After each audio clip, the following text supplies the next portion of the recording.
Hey everybody, Josh Sigurdson, a World Alternative Media here, and of course I'm joined by author and economic analyst here at WAM, John Sneisen. And millennials, we love to love them, we love to hate them, and the problem is, and we are them. We are them. We are millennials, and you know, it seems that there will be an exodus from like the really leftist communistic movements within the millennial move or the millennial age group as well in the next several years, because millennials are going to be insanely in debt. They already are, but in the future, they're going to continuously grow in the amount of debt that they are buried under, from everything from, as this one article from Market Watch says, bed sheets to concert tickets, to financing all these crazy things as the baby boomers unfortunately start to die off. The debt is just going to be heavy on our shoulders, and it might actually move a lot of the more millennial generation, the leftists in the millennial generation, towards free markets,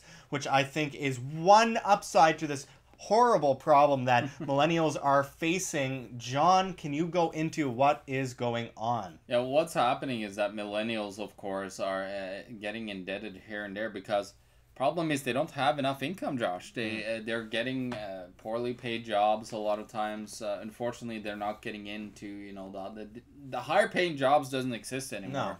No. There's of course the waitresses and the servicing people in the stores and so on.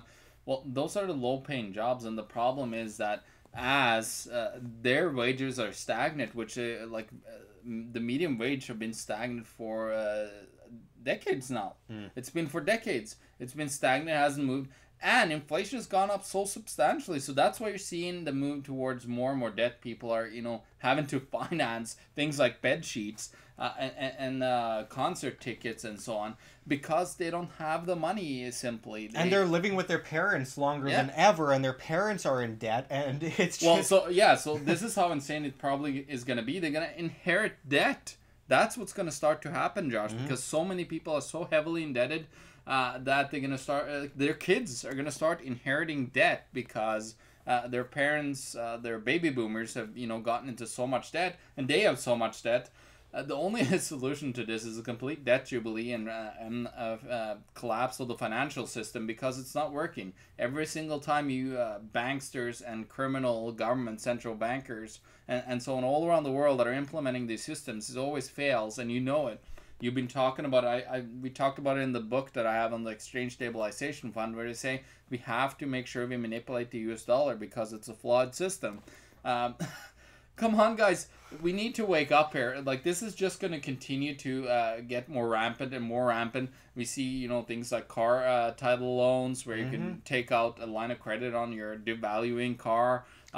It's just insanity. Can't afford homes anymore. There's bubbles in the markets and the monetary system. And with increased taxation, it's going to be even more. So how the correlation that I made between of course socialist economies and high debt. Well, it's high taxation, so people have to go into debt on top of it, and they're getting taxed more. You have Norway, the Workers' Party, not the Labour Party, there is running, and it's soon the day to vote somebody into office there, and they're running on increasing. Well, we need to increase taxes more. Well, it's like you've gotten to a point of between 70 to 80% of every single penny that you get paid, and that minuses what your actual the business owner that you're employed by has to pay on top of that.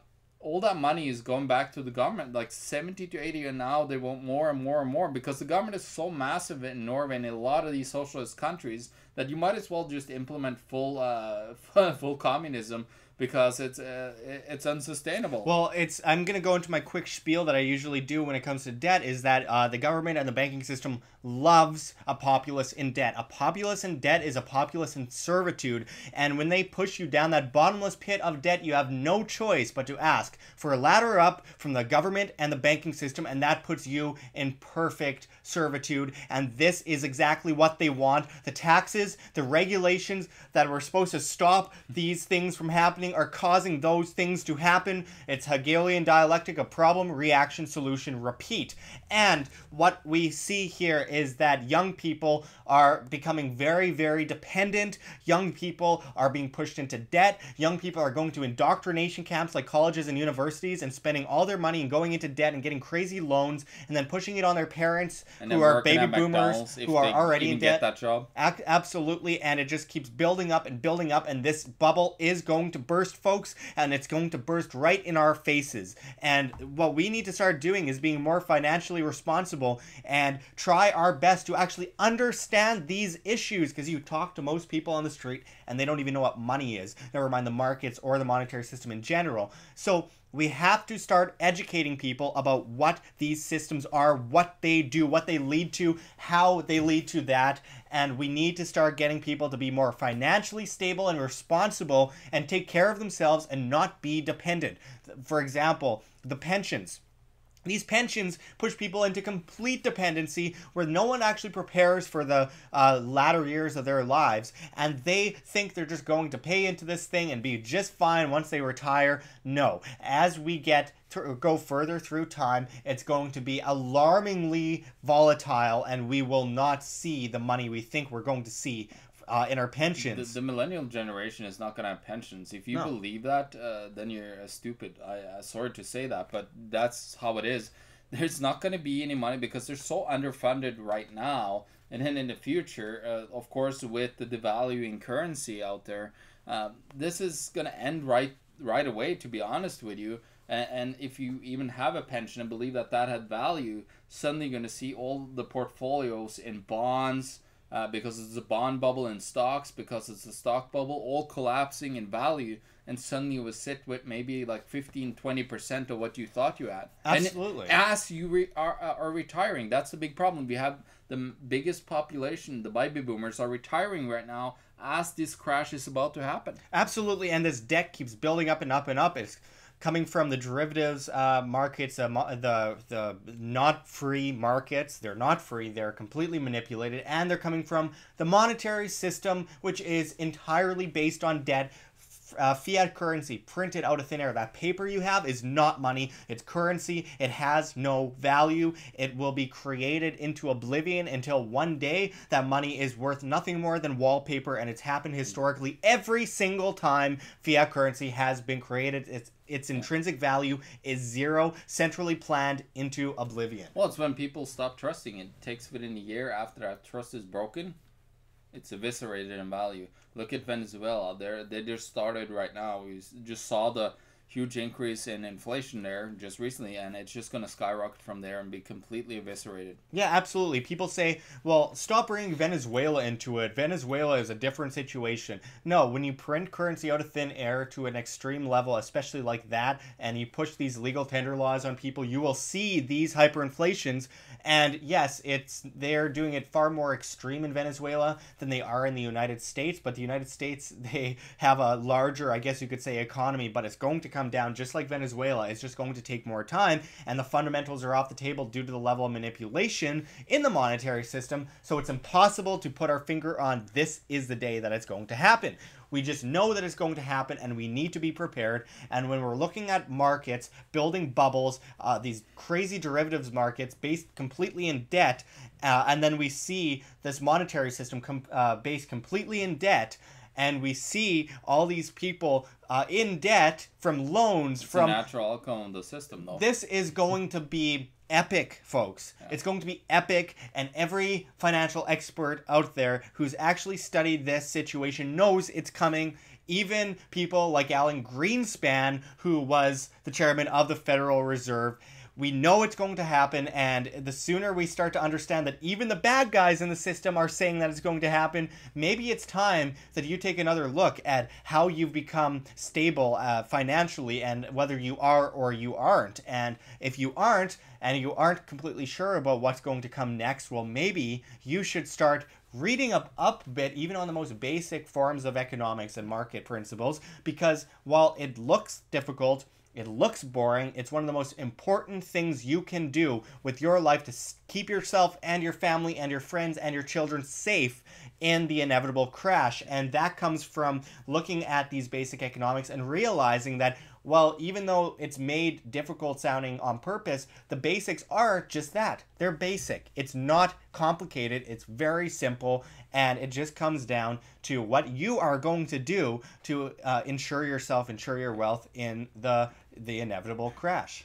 Well, sorry, that face that I made back there, that was actually the face that Bill Murneau would have when he finally realizes that the Canadian fiat dollar is completely worthless, and that he was so wrong on, selling all the gold, and he was basically a crook. Yeah, the finance minister, Bill Morneau in Canada, we confronted him, good times. But these people I don't even know how they get dressed in the morning. The ministers, these cabinet members, Treasury Secretary, the chairwoman of the Federal Reserve, who's completely delusional and probably evil and actually knows what's going on but doesn't care. Yeah, well, talking about the Fed, I might actually be going down to Jackson Hole, Wyoming for the solar eclipse coming up. And of course, Jackson Hole, Wyoming is the cesspit of central banking where they meet for their yearly symposium. So I'm going to do, hopefully I'm going to do a little bit of a report. Who knows? Maybe I bump into some of those scamsters down there. So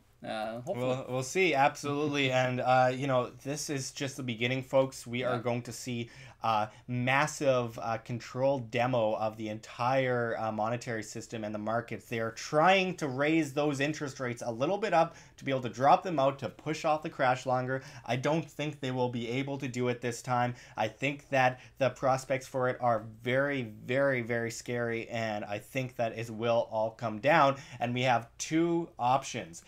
We are prepared, we understand the system, we insure ourselves, and we build a free market system after the debt jubilee, or we are completely in servitude. We are in the chains that we revere so much. We don't know anything about it. We are marched into the slaughter just like that, and we end up building an even worse system afterwards. So it's up to you, the individual, to decide this for yourself. Your fate is in your hands. Economic gulag or economic freedom, guys. Absolutely. So thanks for going into this with us, John. And until next time, check the links below. GoFundMe, Patreon. We can't do it without you. Any donation is very much appreciated. We are insanely demonetized and censored by YouTube right now. Apparently, these videos are hate speech and terrorism, so we need your help. The Anti-Defamation League is stomping on our speech right now on YouTube. It's almost impossible to get monetized now because everything left or everything right of Mao Zedong is considered hate speech now. So we need to work together. If not us, another independent media, we need your help, guys. And also check my Bitcoin address in the description and the comments, as well as on the screen for you to scan, if you please. And also check me out at Josh Sigurdson, and check John out at The Economic Truth at steemit.com. That's steemit.com. The future of social media, as a dinosaur social media buries itself, digs its own grave as it censors people and pushes people away. You get paid in your upvote and demand of your post via cryptocurrency at Steemit, and it is a future, I do believe, and I hope we see you there. But also, we can't forget John's new book, Canada, the Greatest Economy in the World, ? You can find it on Amazon.com.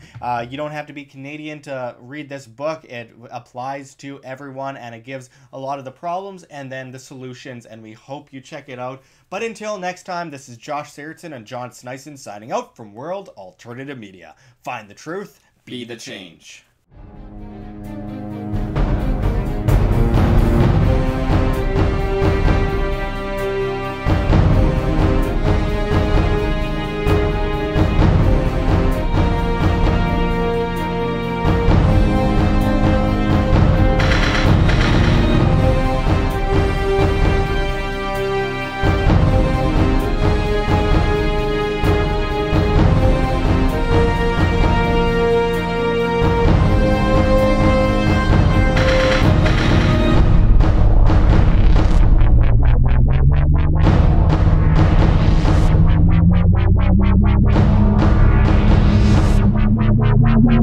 Wow.